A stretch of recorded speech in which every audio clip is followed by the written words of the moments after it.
어제 24시간을 비행기를 타고 왔기 때문에 제가 조금 왔다 갔다 할지라도 여러분들 이해를 해 주시기 바랍니다. 오늘 말씀의 제목은 한번 따라할까요? 하나님이 축복하실 일을 하라. 하나님이 축복하실 일을 하라. 아프리카 선교 여행을 갔다 오면서 세 가지가 있어야 되겠구나. 첫째는 건강이 참 중요하겠다. 건강이 없으면 뭐 가지도 못해요. 꿈도 못 꾸고.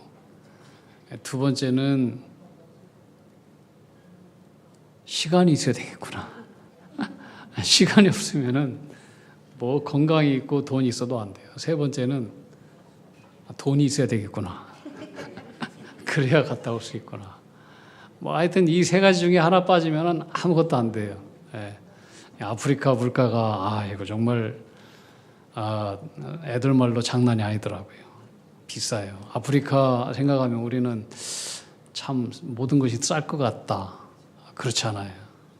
한국에 뭐 어떤 공산품 같은 경우에는 한 7배 정도 되는 것 같아요. 한국에서 한 2만 원 주고 사는 것을 거기서 한 15만 원 주고 사야 돼요.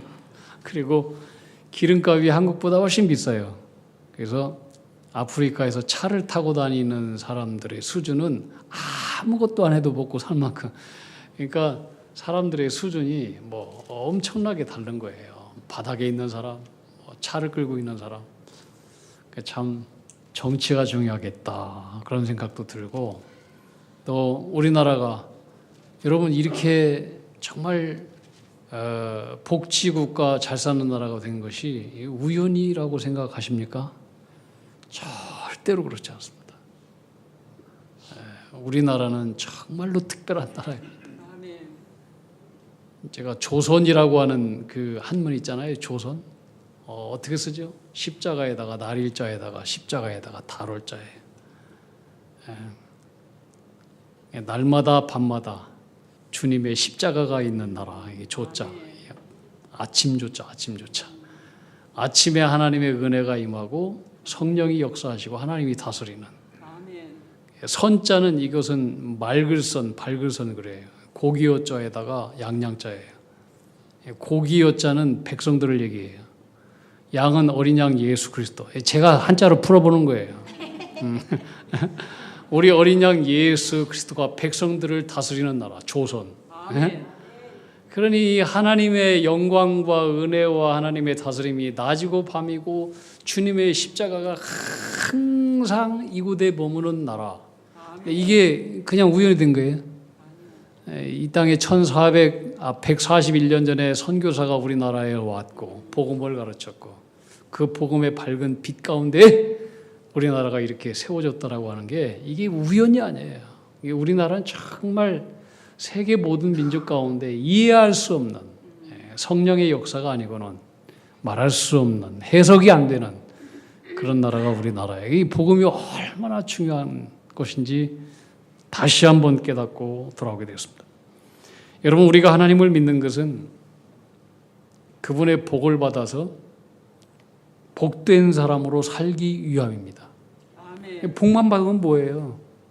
복을 받아서 복된 사람으로 살아야 되는 거예요. 우리가 하나님으로부터 충만한 복을 받긴 받는데 이 복을 혼자 받고 그게 아니라 복이 내 안에 머무는 자가 아니라 복을 나누면서 사는 이런 복의 부녀자들이 될 때 이게 진짜 예수 믿는 자의 축복인 거예요. 저는 여러분들이 그런 하나님의 복을 충만히 받아서 복을 나눠주는 복의 부녀자들이 다 되기를 축복합니다. 우리 모두는 다 축복을 원해요. 저도 그렇고 여러분의 인생도 주 안에서 형통하고 여러분의 자녀도 또 사업도 복받고 다 노후도 건강도 우리의 내일도 다 복받고 싶어요. 그래서 우리는 하나님께 복을 달라고 기도합니다. 이 땅은 하늘에게 운명이 있어요. 하늘이 뭔가를 내려줘야 돼요. 이 땅의 운명은 하늘에 있어요. 우리 인생의 운명도 만복의 그런 대신 하나님께 있어요. 하나님께서 복을 주셔야만이 우리는 살 수 있어요. 열매를 맺을 수 있어요. 그래서 우리는 하나님 앞에 복을 구해야 되는 거예요. 근데 우리는 흔히 하나님께 복을 구하는 것을 기복신앙이라고 치부하면서 주저하곤 해요. 그러나 분명히 알아야 될 것은 기복신앙과 하나님께 복을 구하는 것은 달라요. 하나님 아버지께 복을 구하는 것은 아버지에게 좋은 것을 구하는 지극히 성경적이고 당연한 거예요. 여러분, 아이가 배고플 때 아버지, 엄마 밥 주세요. 이건 기복 아니잖아요. 그건 사랑의 관계예요. 사랑의 관계니까 복을 달라고 하는 거예요. 우리도 하나님 앞에 우리 하나님 아버지가 사랑의 관계잖아요. 복을 구해야 돼요. 주님도 말씀하시죠. 구하라, 찾으라, 두드려라. 악한 자도 자식에게 좋은 것을 줄 줄 알고 하물며 하늘에 계신 하나님께서 구하는 자에게 좋은 것을 주시지 않겠느냐. 구하라는 거예요. 하나님은 복을 구하래요. 문제는 기복신앙의 문제예요. 기복신앙의 문제는 뭐냐면 복을 구하는 행위 자체가 문제가 아니라 복의 목적이 실종된 거예요. 복을 받긴 받는데 그 복을 어디에 써야 될지를 모르는 거예요. 오직 개인의 안위만을 위해서 구하는 것, 이것이 기복신앙이에요. 근데 복을 주시는 복의 근원이 하나님이심을 알고 우리가 하나님이 축복하실 일을 위해서 복을 구하면은 그것은 사명자의 당당한 요구이지 기복신앙이 아니에요. 그래서 우리는 하나님 앞에 복을 구하는 기도를 해야 돼요. 그런데요, 저는 오늘 여러분들의 기도가 좀 달라졌으면 하는 생각이 들어요. 이렇게 기도해야 돼요. 하나님, 내가 원하는 일에 하나님의 은혜와 복을 주십시오. 이게 아니고 하나님, 하나님이 기뻐하시고 하나님이 복 주실 일을 제가 하게 해 주십시오. 아멘. 여러분, 이렇게 기도가 바뀌면은 우리의 신앙의 차원이 확 달라져요. 우리는 하나님께 하나님 이 일을 축복해 달라, 이 일을 축복해 주십시오 이렇게 기도하지만은 하나님이 축복하실 일을 내가 하게 해달라 이런 기도는 잘 안 해요. 근데 진짜 중요한 기도는 그거거든요. 하나님, 하나님이 나에게 복 주실 일, 나를 축복하실 일을 제가 하게 해 주십시오. 이 기도의 방향이 바뀌는 순간 신앙의 깊이도 달라지고 인생의 방향도 완전히 달라질 것입니다. 하나님은 내가 원하는 일을 도와주시는 분 맞긴 맞아요. 그러나 내가 원한다고 해서 다 하나님 들어주시지는 않아요. 그러나 하나님께서 기뻐하시는 일을 구하면 하나님은 다 들어주셔요. 그래서 하나님, 당신이 기뻐하는 일에 나를 사용해 주십시오. 이런 기도가 필요해요. 하나님은 하나님이 기뻐하시는 일에 우리를 다 초대하셔요. 그리고 그 일을 해달라고 부탁하셔요.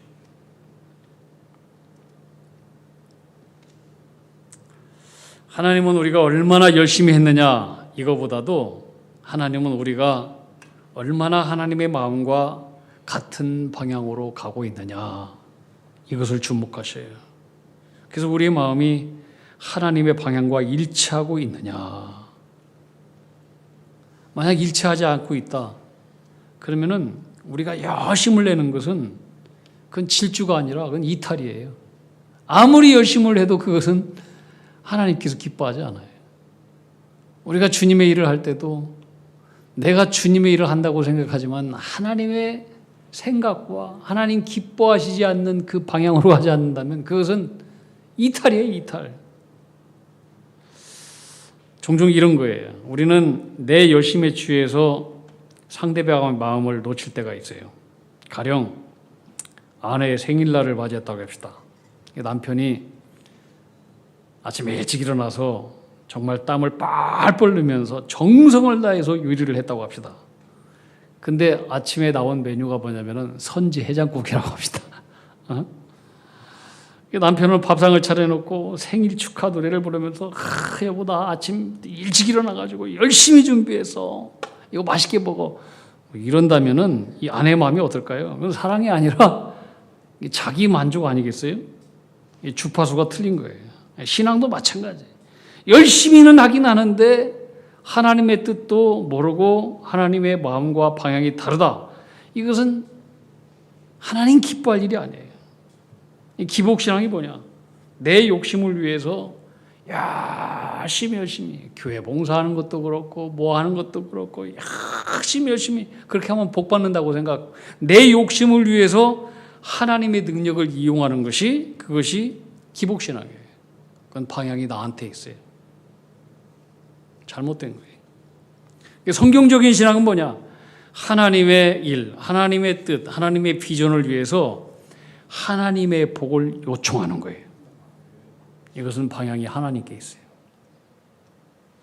그러면 여러분, 하나님이 기뻐하실 일, 하나님께서 축복하실 일은 무엇일까? 그건 예수님께서 이 땅에 오시는 목적이 무엇인지를 알면 돼요. 예수님이 왜 이 땅에 오셨는가? 예수님께서 그 목적을 아주 단순하고 분명하게 말씀해 주셨어요. 누가복음 19장 10절.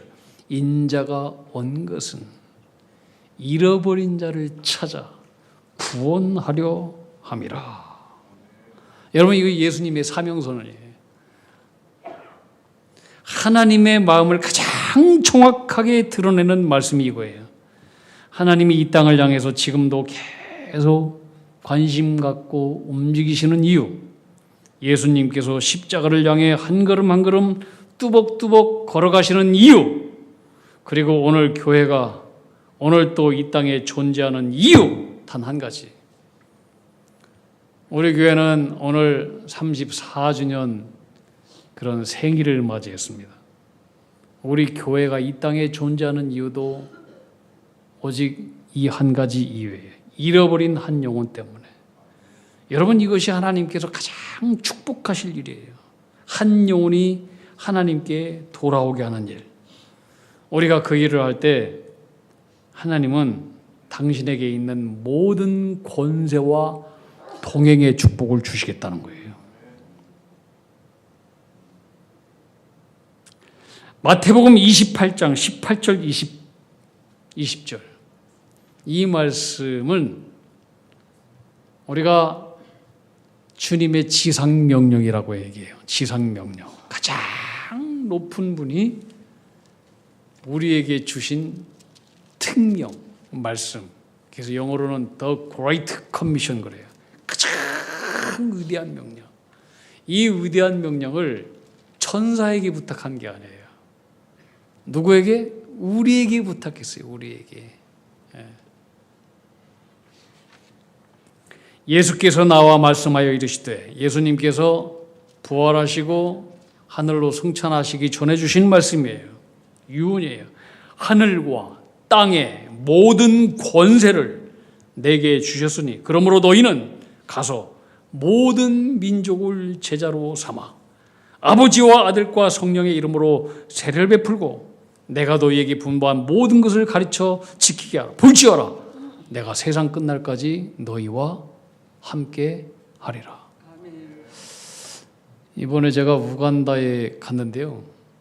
우간다에 거기 All Nation Theological Seminary, All Nation 신학교가 있어요. 이번에 이제 우간다에서 정식 4년제 대학교로 승격돼서 거기에 있는 이제 그 신학자들, 교수들, 뭐 선교사들, 또 신학생들을 모여놓고 그들을 위로하고 또 축하하고 또 선물도 주고 그런 일을 하고 왔습니다. 이 우간다에 이제 그 신학교에 주변에 있는 뭐 케냐, 또 보츠나와 뭐 옆에 있는 뭐 주변에 있는 많은 그 아프리카에 있는 나라들의 신학생들이 와서 이 신학 교육을 받고 자기 나라로 돌아가서 이제 선교 일을 맡게 하는 그런 이제 신학교예요. 예수님께서는 모든 민족을 제자로 삼아라. 주님께서 우리 교회에 주신 가장 높고 위대한 위임 명령. 이보다 더 높은 최고의 명령이 우리에게 주신 일이 없어요. 그런데 우리가 이 주님 주신 이 특명을 행하려고 방향을 맞출 때에 오늘 성경에 보면은 주님은 세상이 줄 수 없는 권세와 동행의 복을 우리에게 주신다고 약속해 주셨어요. 어떨 때? 전도하고 선교할 때. 하늘과 땅의 모든 권세를 내게 주었다. 너희가 선교하고 전도할 때 그 권세를 너에게 준다. 그리고 내가 너와 함께 동행하는 복을 준다. 다시 말해서 하나님께서 기뻐하시는 일을 하면은 하나님의 권세의 능력과 주님의 동행하심의 복을 주신다고 약속하신 거예요. 하나님 기뻐하시는 일을 할 때. 종교개혁자 존 칼빈은 하나님의 주권이 선포되는 곳에는 어디에나 하나님의 통치와 복이 임한다 이렇게 얘기했습니다. 우리가 영혼 전도하고 구원하고 선교 현장에 섰을 때 하나님은 당신의 권세를 우리에게 그냥 위임하십니다. 다 쓰라고 위임하십니다. 여러분 만약 우리나라 최고의 부자인 삼성 회장이 여러분에게 무슨 일을 맡기면서 무슨 일을 완수하라고 하면서 법인카드를 딱 줬다고 합시다. 한도가 얼마일까요? 이 일을 이루는데 마음껏 당신이 쓰고 싶은 대로 써라. 한도가 없는 거예요. 백지수표 마찬가지. 주님이 전도라고 하는 심부름을 우리에게 시키면서 그 일을 하면 하늘과 땅의 권세에 한도 없는 카드를 우리에게 주신다는 거예요. 여러분 믿습니까? 네, 해봐야 그걸 알지. 따라합시다. 해봐야 알지. 네. 안 해보고 어떻게 알아요? 누가복음 15장에 보면은 예수님께서 세 가지 유명한 비유를 말씀해 주셨습니다. 잃은 양의 비유입니다. 잃은 양의 비유, 잃은 드라크마의 비유, 또 잃어버린 탕자에 대한 비유, 다 잃어버린 거예요. 그런데 이 비유에 중요한 공통점이 있어요. 잃어버린 것을 찾았어요. 찾았을 때 그 주인은 잔치를 베풀었다는 거예요. 여러분 잃은 양 하나, 이건 값어치가 별로 없어요. 그런데 잔치를 베풀고 많은 사람들을 초대하고 그러면은 잃은 양 하나보다도 더 수마리의 양을 잡았을 거예요. 이게 하늘의 가치예요. 우리의 인간의 가치와는 달라요. 하나님은 잃은 양을 찾았을 때, 잃어버린 것을 찾았을 때에 하늘의 하나님 너무나 기뻐서 모든 자와 함께 천군 천사와 함께 그렇게 기뻐하신다는 거예요. 잔치를 베풀고. 이 말씀의 공통된 메시지는 분명합니다. 하나님께서 기뻐하시는 순간은 잃어버린 한 영혼이 다시 하나님께 돌아올 때, 죄인 하나가 회개하면 하나님의 사자들 앞에서 하나님께서 이렇게 기뻐야 되느니라 이 말씀해 주셨어요. 그러므로 여러분이 무슨 일을 하든지, 무슨 사업을 하든지, 무슨 기업을 하든지, 어떤 계획을 하든지 여러분들의 마음 가운데에 나는 하나님 기뻐하시는 일을 하겠다. 이 기업을 통해서, 이 일을 통해서, 이 사업을 통해서, 이 계획을 통해서, 이 공부를 통해서 나는 하나님 기뻐하시는 일을 하겠다. 그러면은 우리가 원치 않는 것도 하나님 다 주셔요. 이게 중요한 거예요. 너희는 먼저 그의 나라와 그의 의를 구하라. 그리하면 너희가 구하지 않은 이 모든 것도 다 너희에게 더해 주시리라. 이게 하나님의 말씀이에요. 이 말씀을 온몸으로 살아냈던 사람 중에 한 사람이 아프리카 선교사의 아버지라고 불리는 데이비드 리빙스톤입니다. 제가 이번 선교 현장 가운데 중요한 하나의 관심사가 데이비드 리빙스톤에 대한 그 발자취를 밟는 것이고 기억하는 것이었습니다. 제가 있는 돈 없는 돈 다 긁어 모아서 리빙스톤의 고향도 가보고 박물관도 가보고 영국 스코틀랜드에 거기에 가본 목적은 다 이분들의 어떤 선교의 정신, 뜨거운 복음의 열정을 저도 좀 닮아 봐야 되겠다. 그런 것들이 좀 필요해서 이렇게 가봤습니다. 이번에도 그렇습니다. 이번에 제가 밟았던 땅은 리빙스턴 선교사가 선교했던 그런 지역들 가운데 하나입니다. 근데 이 리빙스턴이 어렸을 때에 이제 아프리카에 먼저 나가 있었던 아프리카 선교의 개척자였죠. 로버트 모펫이라고 하는 1795년부터 1883년도까지 살았던 분인데, 이 아프리카 선교의 개척자였던 이 로버트 모펫이 던진 한마디 들어보세요. 나는 아침 햇살 속에 한 번도 복음이 전해지지 않은 수천 개의 마을에서 피어오르는 연기를 보았다. 그 말에 이 어린 리빙스턴이 자기 인생의 방향을 아프리카에 던집니다. 수천 개의 마을에서 피어오르는 연기가 보인다는 말에 어린 리빙스턴의 가슴이 뛰기 시작했습니다. 이 연기 이야기는 뭐냐면 척박한 밀림과 이 광야 속에서도 하나님이 지으신 이 고귀한 영혼들이 아침마다 불을 피워놓고 밥을 지으며 살아가고 있다는 생존의 신호로 들렸고, 구조를 기다리는 조난자의 신호탄처럼 그 연기가 보여진 거예요. 우리를 구원할 자를 보내달라, 이 아프리카 영혼들의 소리 없는 아우성과 기다림으로 이 어린 리빙스턴은 들었던 거예요. 그리고 연기가 피어오르는 곳을 향해서 자기 자신의 인생의 돛을 올립니다. 남들은 얘기합니다. 거기에는 위험해서 못 간다. 죽음의 땅이 기다리고 있다. 그때 리빙스턴은 그 연기를 보면서 하나님의 눈물과 하나님의 마음을 봅니다. 저기에 내 자녀들이 있다. 저기에 내가 사랑하는 영혼들이 복음도 모른 채 밤만 짓다가 죽어가고 있는 저 불쌍한 자들의 음성이 들린다. 하나님의 음성을 들은 거예요. 리빙스턴은 거기에 가서 수차례 말라리아에 걸렸습니다. 여러분, 말라리아 무섭습니다.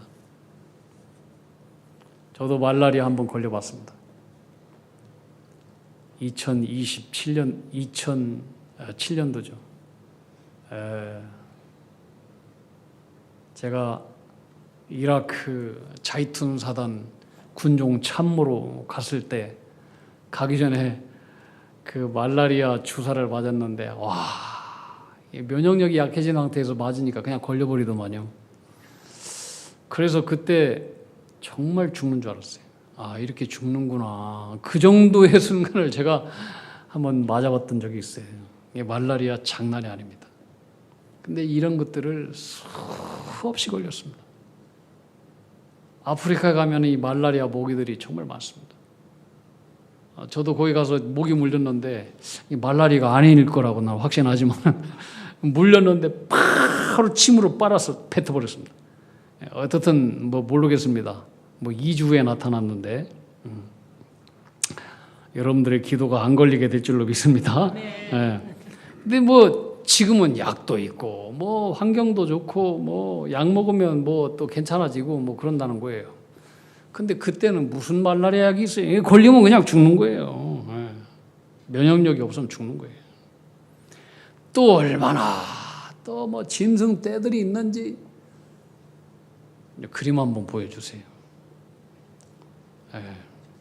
제가 이번에 가서 사진을 찍었는데 방송실 한번 보여주세요. 자, 저게 이제 제가 이번에 가서 찍은 사진인데요. 저기 네모지게 써 있죠. 네모지게 그 화살표가 있는데 네모진 것을 조금 더 확대하면은요, 거기에 뭐가 있냐면 사자가 들어있어요. 저 사자가 보입니까, 여러분? 보여요? 숫사자예요. 수사자. 언제 어느 때 사자가 나올지 몰라요. 차 타고 가니까 모르는 거죠. 어떻게 저걸 또 기가 막히게 찍었어요. 보니까 저 안에 수사자가 딱 들어있더라고요. 그러니까 이게 이제 그 리빙스턴이 보츠나와에 있었을 때에 사자들이 와서 주민들을 공격을 했어요. 총을 가지고 있는 사람은 뭐 선교사밖에 없으니까 이제 가서 사자를 쫓기 위해서 갔단 말이에요. 사자가 나타났어요. 숫사자예요. 어마어마하게 큰 숫사자예요. 그 쐈어요. 2방울 쐈어요. 그래서 사자가 쓰러졌어요. 죽은 줄 알았어요. 죽은 줄 알았던 사자가 다시 뛰어오르면서 리빙스톤의 왼쪽 어깨를 물어뜯었어요. 그때 옆에 있었던 같이 갔던 선교 보조자가 총으로 2방울 쏴서 숫사자를 죽어서 다행히 살아났어요. 다행히. 이 리빙스턴은 평생의 그 이후로 신경이 마비돼가지고 왼쪽 팔을 사용하지 못했습니다. 그는 이렇게 얘기하며 나의 몸에는 사자의 이빨의 흔적이 있지만 나의 영혼에는 갈보리 십자가의 흔적이 새겨져 있노라.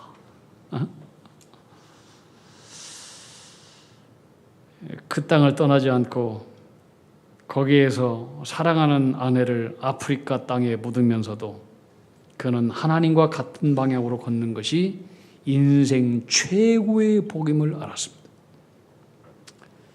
그가 이제 선교를 하고 중간에 고국으로 잠깐 돌아왔을 때에 런던의 의과대학교에서 학생들을 모여놓고 선교 이야기 강연을 했습니다. 강연을 다 마치고 났는데 학생 중에 한 사람이 물었습니다. 선교사님, 그 어떻게 위험한 지역에서 그렇게 어려운 선교를 하셨습니까?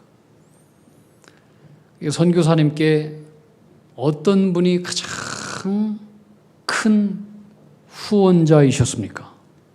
이렇게 묻는 말에 리빙스턴은 나의 가장 큰 후원자는 마태복음 28장 20절 말씀입니다. 이렇게 얘기했다는 거예요. 세상 끝날까지 내가 항상 너희와 함께 하리라. 주님의 말씀이 가장 큰 후원자였다. 그러면서 그는 그날의 일기장에 이렇게 일기를 썼습니다. 이것은 가장 귀한 분이 하신 말씀이다.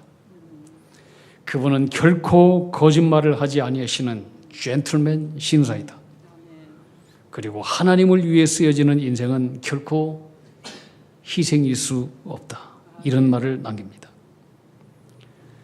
사랑하는 성도 여러분, 하나님은 우리가 무엇을 위해서 열심을 내고 있는지 보십니다. 하나님께서 축복하실 일은 그의 나라와 그의 뜻과 그분의 일을 이루는 가장 중요한 것은 잃어버린 한 영혼이 하나님께 돌아오는 일. 그 일을 위해서 쓰여지는 인생은 결코 헛되지 않고 하나님이 춤을 주시는 기쁨의 일을 하는 것입니다. 그런 자녀에게 하나님은 약속하셨습니다. 하늘과 땅의 권세를 너에게 주겠다. 내가 너와 영원토록 동행하는 복을 주시겠다. 이걸 약속하셨어요. 우리나라 저 양화진에 가면 외국인 선교사 묘지가 있습니다. 거기에 이름조차 낯선 수많은 선교사들이 잠들어 있습니다. 그들은 외국인들이지만은 정말로 이 땅을 사랑했고 이 땅의 영혼을 사랑했습니다. 리빙스톤이 아프리카에서 그랬듯이 많은 사람들이 이 땅에서 전염병으로 말라리아로 젊은 나이에 생을 마감하고 고국으로 돌아가지 못한 채 이 땅에 묻혔습니다. 그의 묘비에는 화려한 업적 없습니다. 단순한 한 문장, 조선에서 잠들다. 그들은 분명히 알고 있었습니다. 하나님이 축복하실 일은 뭐냐? 영혼을 살리는 일이다. 그러니까 윌리엄 제임스 홀이라고 하는 이 선교사의 묘비가 양화진에 있어요. 이분은 캐나다에서 우리나라 1884년도에 파송받은 그런 의사였습니다. 참 이게 그 나라에서 지금도 의사라고 하면은 이게 좀 공부를 많이 하고 그 얼마든지 그 나라에서 뭐 잘 살 수 있는 그런 직업인데 그 뭐 이렇게 복음이 위대해서 그 살기 좋은 나라에 있지 않고 이 땅에 왔을까요? 우리는 그런 마음을 다시 한번 생각해 봐야 돼요. 왜 그랬을까? 그분은 우리나라에 와서 2년도 안 된 채 의리선교하다가 전염병에 감염되어서 34세의 젊은 나이에 순교했습니다. 근데 그가 죽었을 때 그의 부인 노제타 홀은 임신 중이었습니다. 첫째 아들은 셔우드 홀. 주변에서 모두 고국으로 돌아가라고 헌면했습니다. 근데 홀 부인은 조선을 떠나지 않았습니다. 그냥 뭐라고 했냐? 나는 내 남편의 죽음이 헛되지 않기를 원합니다. 그리고 한국에 남아 있었습니다. 그리고 첫째 아들 셔우드 홀을 캐나다로 보내서 의사교육을 시킵니다. 그리고 다시 조선 땅에 그를 불러들입니다. 기쁨으로 그 아들 또 옵니다. 로제타 홀 그의 부인은 열심히 헌신했는데 이제 그것이 뭐 장애인들을 돕는 그 선교 사업을 하고 그랬는데 그 헌신들이 사실 오늘날 고려대학교 의과대학의 모태가 되는 것입니다. 그리고 그 아들 셔우돌, 여러분들 크리스마스 실 알죠? 크리스마스 실. 네. 크리스마스 실, 이게 이제 결핵을 퇴치하는 거거든요. 근데 이것을 일으킨 사람이 누구예요? 그 아들 셔우돌에 의해서 크리스마스 실이 이루어진 거예요. 순교한 아버지의 피 위에 조선의 영혼을 사랑했던 어머니의 눈물과 그 눈물 위에 자라난 아들의 헌신, 이것이 대한민국이 있는 거예요. 선교사의 피 위에, 복음의 피 위에 우리 대한민국이 있는 거예요. 그 셔우돌이 뭐라고 예언했느냐? 나는 한국을 사랑합니다. 내가 죽거든 나를 한국 땅에 묻어주십시오. 여러분, 이런 마음들이 그들은 알았던 거예요. 하나님의 마음, 하나님의 방향, 하나님께서 기뻐하신 일이 무엇인지 알았던 거예요. 여러분, 우리의 인생은 길지 않습니다. 언젠가 우리 다 하나님 앞에 서게 될 것이고 그날 하나님은 우리에게 물으실 것입니다. 너는 무엇을 위해서 살았느냐? 그때 주님, 완벽하지는 않지만 한 영혼을 향한 주님의 마음을 이해하고 붙들고 살았습니다. 이렇게 고백할 수 있다면 가장 복된 인생이 될 것입니다. 여러분, 오늘 이 문장을 마음에 새겼으면 좋겠어요. 우리 34주년 오늘 기념주일이에요. 한번 따라합시다. 하나님이 축복하실 일을 하라. 하나님이 축복하실 일을 하라. 다시 한번, 하나님이 축복하실 일을 하라. 하나님이 축복하실 일을 하라. 이 문장이 우리의 기준이 되고 우리의 방향이 되고 우리의 남은 인생의 결단이 되기를 주님의 이름으로 축원합니다. 아멘. 하나님이 기뻐하실 일을 하십시오. 아멘. 여기에 복이 있습니다. 아멘. 기도합시다. 하나님 아버지, 오늘 주신 말씀을 마음에 깊이 새기게 해 주시옵소서. 아멘. 하나님이 복 주실 일, 축복하실 일, 잃어버린 한 영혼이 하나님께 돌아오는 일, 전도와 선교의 길 위에서 하늘과 땅의 권세와 주님과 동행하심을 다 누리는 주님의 자녀들이 되게 해 주시옵소서. 어느 날 하나님 앞에 섰을 때 잘하였다, 충성된 종아라고 하는 음성을 듣는 인생 되게 해 주시옵소서. 우리 교회가 되게 해 주시옵소서. 이 사명 다 잘 이루게 하여 주시옵소서. 우리 구주 예수님 이름 받들어 기도하옵나이다. 아멘.